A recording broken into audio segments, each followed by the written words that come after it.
गोवा में लहराई देवी की धार्मिक यात्रा के दौरान मची भगदड़, 7 लोगों की मौत, 30 से ज्यादा लोग घायल। गोवा के शिरगांव गांव में हर साल की तरह इस बार भी लहराई देवी की पारंपरिक यात्रा का आयोजन किया गया था, लेकिन इस धार्मिक उत्सव के दौरान अचानक मची भगदड़ ने भारी तबाही मचा दी। अब तक मिली जानकारी के मुताबिक इस दर्दनाक हादसे में 7 लोगों की जान चली गई है, जबकि लगभग 30 से ज्यादा लोग घायल हुए हैं।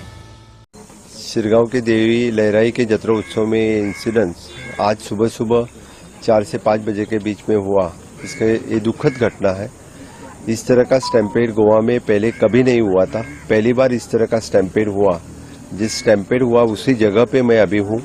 सुबह मुझे 5 बजे खबर मिलते ही मैं तुरंत अस्पताल में, जो हमारे कम्युनिटी हेल्थ सेंटर लोकल यहाँ से 7 किलोमीटर है, वहाँ पे जाके जितने सारे एडमिट पेशेंट्स थे उनके बारे में मैंने उनकी पूछताछ की, उनके ट्रीटमेंट किस तरह से हो रहे हो देखा।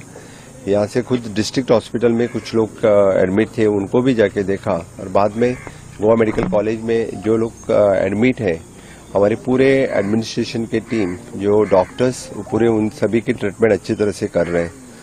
6 लोगों की मृत्यु हो गई इस भगदड़ में और बाकी लोगों को 4 लोग अभी थोड़े से सीरियस हैं, वो गोवा मेडिकल कॉलेज में एडमिट है। 25 से ज़्यादा लोग जो छोटा मोटा जो उनको लगा था वो भी कुछ ट्रीटमेंट के लिए डिस्ट्रिक्ट हॉस्पिटल और गोवा मेडिकल कॉलेज में एडमिटेड हैं। इसके बारे में मैंने स्टेट एडमिनिस्ट्रेशन को इंक्वायरी करने का रिपोर्ट किया है। इस तरह का इंसिडेंस यहाँ पे और कहीं पे भी न हो, इसलिए हमारी पुलिस और डिपार्टमेंट पूरी चिंता करती है। हमने यहाँ इंसिडेंस नहीं होना चाहिए, इसलिए मेरे पीडब्ल्यूडी पुलिस डिपार्टमेंट और स्थानिक लोगों के सहकार्य में इस तरह के आगे न हो, इसलिए प्रिकॉशंस हम लेंगे। Honourable prime minister Narendra Modi ji का खुद होकर सुबह फोन आया, उन्होंने इस इंसिडेंस के बारे में पूछताछ की और बाकी सहकार्य करने की उन्होंने आशा व्यक्त की, उन्होंने दुख व्यक्त किया इस इंसिडेंस के बारे में। मैं इस तरह की दुखद घटना पहली बार गोवा में हो रही है। मेरा सरकार की तरफ से हमने 3 दिन के कार्यक्रम, पूरे सभी सरकारी कार्यक्रम रद्द किए हुए हैं। मैं उनके फैमिली के प्रति दुख व्यक्त करता हूं। उनके दुख में हम सभी उनके साथ में हैं। Exact cause of the incident तो भी हम उसमें इंक्वायरी कर रहे हैं, और जितना अभी जानने में आया है, किसी एक मुद्दे पे कुछ रूमर मॉन्गरिंग पे थोड़े से लोगों के बीच में यहाँ पे भगदड़ मच गई, जिसकी वजह से ये अनफॉर्चुनेट इंसिडेंट हुआ। उसी समय हमारे यहाँ पे काफ़ी मात्रा में पुलिस पर्सनल मौजूद थे, तो उन्होंने इंजर्ड को तुरंत उठा के शिफ्ट किया और अपनी पुलिस व्हीकल्स के अंदर ही एम्बुलेंस में भेजा। उसके बाद हमारे लिए मेन चैलेंज ये था कि अंदर काफ़ी बड़ा जो यात्रा है वो चल रही थी, जिसके अंदर काफ़ी 50,000 के करीब, मोर देन दैट लोग थे, तो उसको पीसफुली कंक्लूड कराना वो हमारे लिए चैलेंज था, which we were able to achieve. But unfortunately इसके अंदर ये इंसिडेंट हुआ। कितना फोर्स था सर? इसके अंदर अराउंड 400 पुलिस पर्सनल वर डिप्लॉयड। यस। और ये पहली बार ऐसा इंसिडेंट हुआ ऐसा लग रहा है? जी, this is the first time it has happened. Okay, अभी आगे का प्रोसेस क्या रहेगा सर? अभी क्या यात्रा स्टॉप हो रही है? इसके अंदर अभी हम एक डिटेल्ड इंक्वायरी कर रहे हैं, जानने के लिए कि एग्जैक्टली क्या कॉजेज थे, और उसके ऊपर जो भी एक्शन टेकन होगा वो हम लेंगे। हिंदू छात्राओं से रेप के आरोपी फरहान का शॉर्ट एनकाउंटर, पिस्टल छीनने की कोशिश।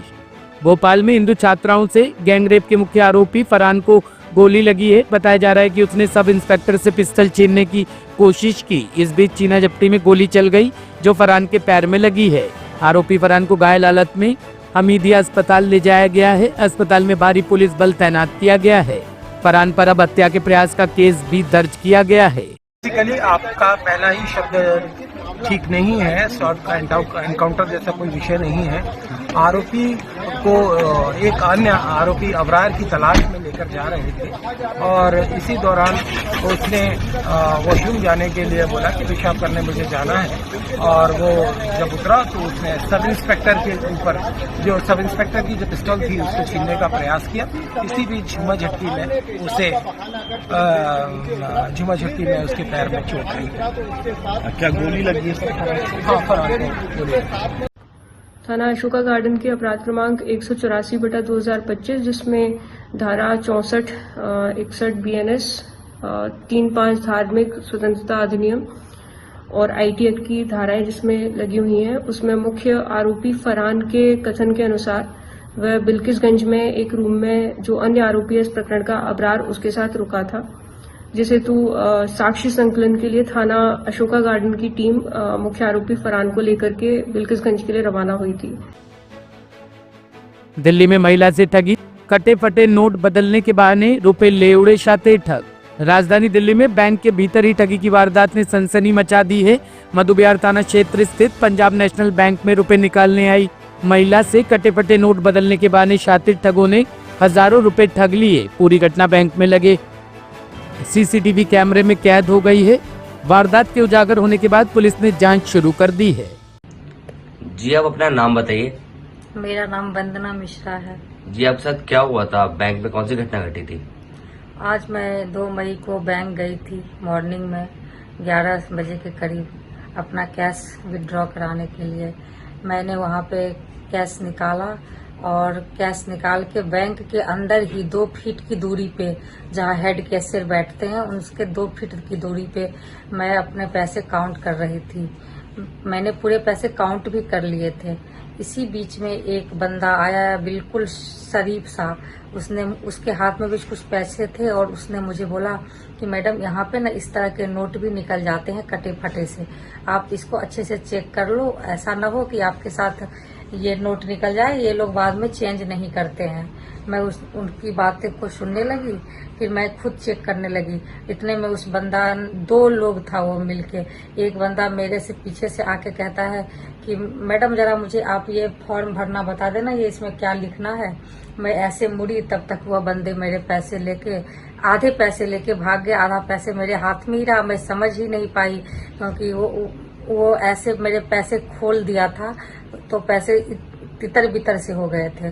तो जब तक मैं उसको बताने लगी तब तक वो मेरे पैसे लेके भाग गया और मैं काउंट करने लगी। 30 सेकेंड के अंदर मेरे पैसे उस बंदे ने, दोनों ने मिलके बैंक के अंदर ही मेरे साथ फ्रॉड किया और मेरे पैसे लेके भाग गए। ब्यूरो रिपोर्ट, टीम तफ्तीश न्यूज।